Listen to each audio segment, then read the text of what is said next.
Hello everyone, and welcome to an analysis of dance, where we discuss the movements and debuts of the Billboard dance charts in immaculate detail, with in-depth reviews of each debut each week. I mean, at least the week's more interesting, right? I mean, after the last few weeks that have been pretty damn boring, and especially last week that was just an absolute draining mess to get through, I'll at least take a week with 3 debuts that are weird and anomalies on the charts. Problem is, all those 3 are not very good, but hey, we'll get to it. And more importantly, that stagnation was really noticeable in the top 10, where nothing moved at all. And considering my past rules surrounding this, I'm going to change things up and avoid covering the top 10 this week. I mean, there's not really a whole lot of discussion material on these. Most of these are here because of streaming, with only Miles on it and 360 being pushed to radio, although it is notable that both Apple and Guess are also getting minor pushes on Pop Airplay too, so those might stick around. But otherwise, yeah, let's move on. And on that note, our falls and fall-offs, where we thankfully had 2 pretty damn notable ones, even despite not having a ton of fall-offs in general, being Somebody 2024 by Gojay, Kimbra, Fisher, Chris Lake and Sam Sanson finally leaving after 20 weeks. It's finally gone, although it has made the year-end list, unfortunately. But unfortunately, it also took out Training Season by Dua Lipa, a song that I admittedly would find the weakest of all the singles from Radical Optimism, but it is still a really solid song, so I'm sad to see it go. But what was more shocking is that we only had 1 fall that fell 5 or more spots this week,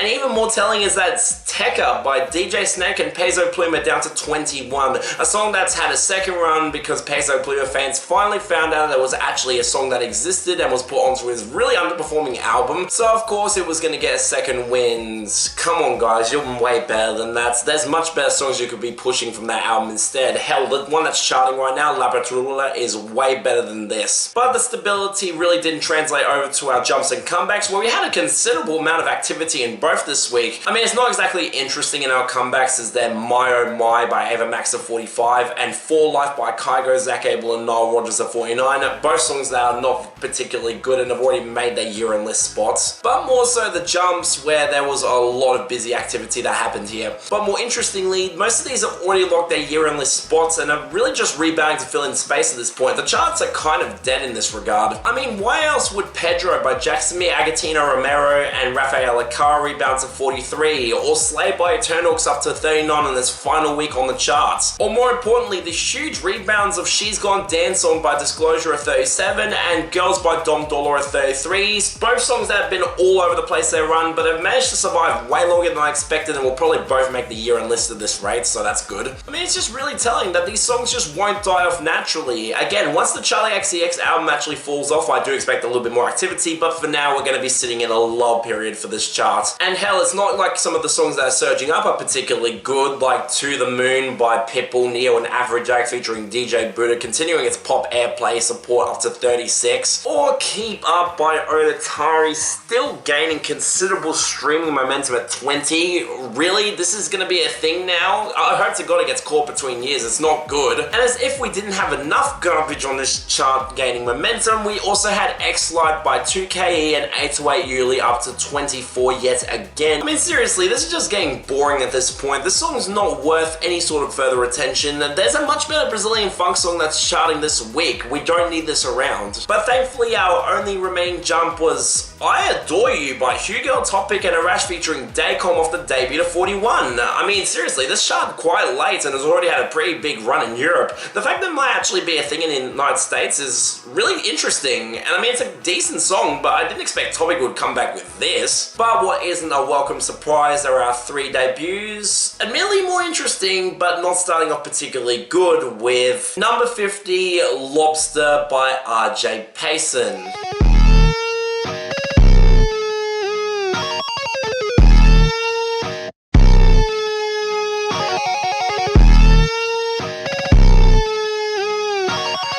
Okay, so honestly, with the majority of these debuts, the backstory behind them and the artists in question are actually way more interesting than the song itself, which takes us to RJ Pasin. Now, he's an American producer who has produced some considerably big rock songs in recent memory. He actually produced one of the best songs from Bring Me the Horizon's last album in Top 10 Statues That Cried Blood, and really given the electronic leaning textures of that album and the fact that an interlude from it actually managed to chart here, I'm not exactly surprised that he went down this route with his solo material. and it's just a shame in this case that the song itself is terrible. I mean, for starters, it's barely even a song at all, comprising of a really repetitive guitar line that admittedly did sound cool at first, alongside the acoustic drumming, before transitioning into some of the worst mixed percussion I've heard in recent memory, where it's trying to go for a trap sound and it fails terribly. I mean, seriously, as much as I go off at really bad TikTok-leaning songs from Oddities and Barely Human, at least they're actually fully composed songs where this is both boring and incredibly grating on the ears at the same time, which is kind of miraculous to me. Alongside that awful kick, the mixing on the guitars makes them clip the mix, and seriously, when the guitar line is so repetitive and goes on for so long,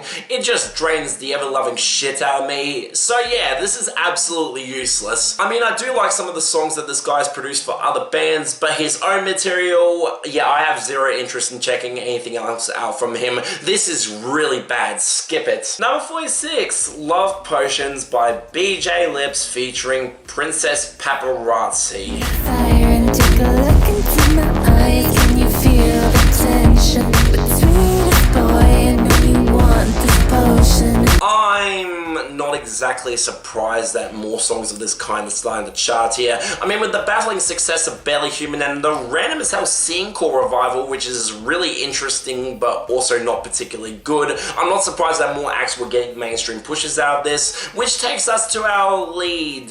So for context, BJ Lips, aside from having a really baffling and kind of cringeworthy stage name, is a transgender singer who is, let's just say, really fucking horny. I mean, seriously, this song's from an EP called Come and Cocaine, for God's sake, being the only song of hers to gain any sort of momentum alongside a really unknown guest singer in Princess Paparazzi, who has even less of a following, and no song with over 500,000 streams on her own. So yeah, this seems to be a one-time thing. And man, this is one of those songs where while I get the audience for this and I absolutely understand the appeal, this is not for me whatsoever. I mean, the production has some at least good ideas. The synths do sound quite cheap, but they also create a really nice atmosphere, and even if nothing else really helps it in this mix, there is at least some appeal there. I can absolutely get that. Problem is, these vocalists are not impressing me whatsoever. I mean, putting aside the fidelity being really cheap between the singers, where it sounds like they recorded their vocals in different studios, as well as the vocal mixing being really damn bad across the board, which sounds cheap as all hell, the lyrics are fucking wild here too. There's being horny, and then there's our lead who wants to hex, possess, and be fucked by some random guy, to the point where on the second verse she uses her own stage name as a punchline for,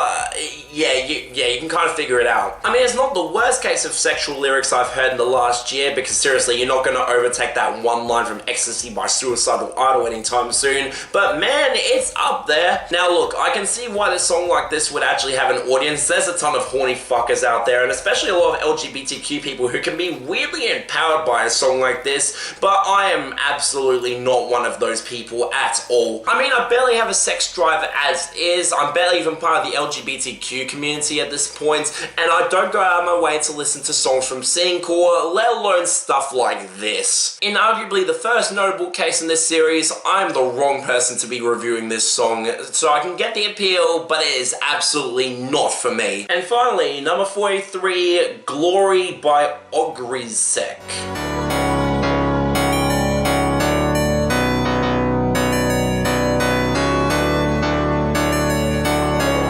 Okay, thank God we're ending off with this. Another funk producer getting a bit of virality off of a song, a Polish producer taking elements of Brazilian funk, and also being inspired by artists like Eternal. So I actually had some hope for this, and honestly, this is actually pretty solid, but there are some things holding it back for me. Yes, the extremely loud punch sounds are here just like you'd hear in any other song with Brazilian funk touches, but surprisingly they're mixed in a way that doesn't overpower the mix whatsoever, and especially against that low-end kick that really does sound satisfying as all hell, and especially the synth production, where this has a lot of parallels to Eternals, and honestly, this might work for me in the same way that his stuff does. I mean, it creates this really nice, dark, haunting atmosphere that I actually found really nice, and the song doesn't feel like a fragment either. It's actually dragged out to the reasonable length. Problem is, though, those vocal chops, what the hell are they doing here? I mean, I get that this genre is more online than most, it would make sense to include memes in here, but the hoes in the song just do not fit the mood whatsoever, completely taking me out of the song and really reminding me of other things besides the dark haunting atmosphere, which is not a good thing. You're ruining any sort of credibility you have, especially when you have a meme from a cat. That ruins any sort of atmosphere you're going for with this song. I mean, this is still solid. I absolutely can see myself liking this more and more as I go on,